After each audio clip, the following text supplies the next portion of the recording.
cars in that lead draft, 16 cars in the lead lap as the Warpath moves to its 155th lap.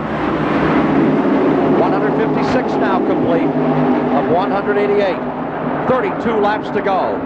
Here is Mike Joy with a crew chief on Earnhardt's car. Well, Ken, the timing of that caution flag may have changed race end strategy, but maybe not for the better. Richard, did that caution come out a lap too early for Dale Earnhardt? Looks like it's going to be about 3 laps too early for us, you know, so we're going to fall back and try to use a little bit of the draft and see what it looks like toward the end of the race there now. Well, that'll improve your fuel economy, but can you gain 3 laps that way? I don't think so, but we're going to see what it looks like when we get down to the very end, you know.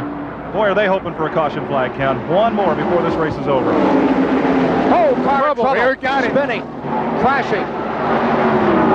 That is the Trevor Boyce car. In big trouble out of turn number 4.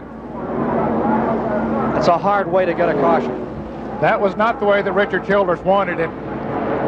He's moving around. He's just cut the switches off. He's coming out of the car after taking a ride like that, getting out that quickly. Another indication of how well these automobiles are put together, because that was not an easy ride. You know, Ned, when he reached up to turn the switches off, my first thought was he was trying to start the car to go again. You're watching it live here on CBS. Let's look at it in replay as to what happened to Trevor Boyce, who's been running right up there all afternoon.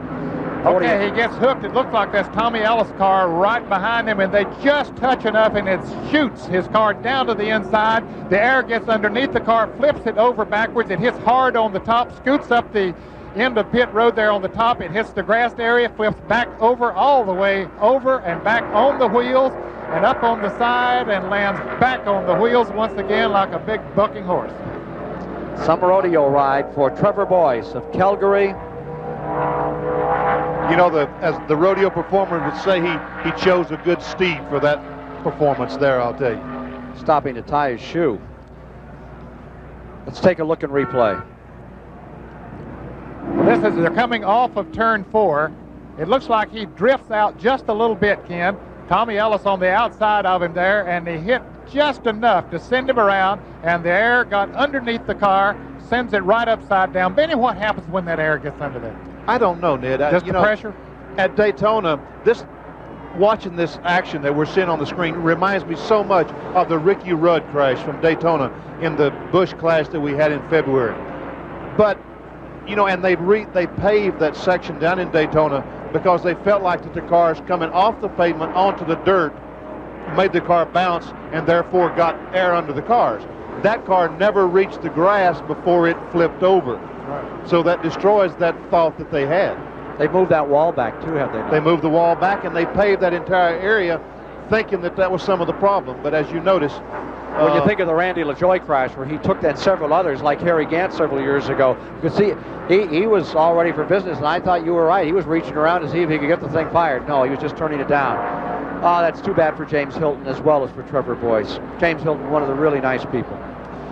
Here they are again. As they come off of that turn, he went up into the groove there and just clipped the front bumper of Tommy Ellis' car number 4.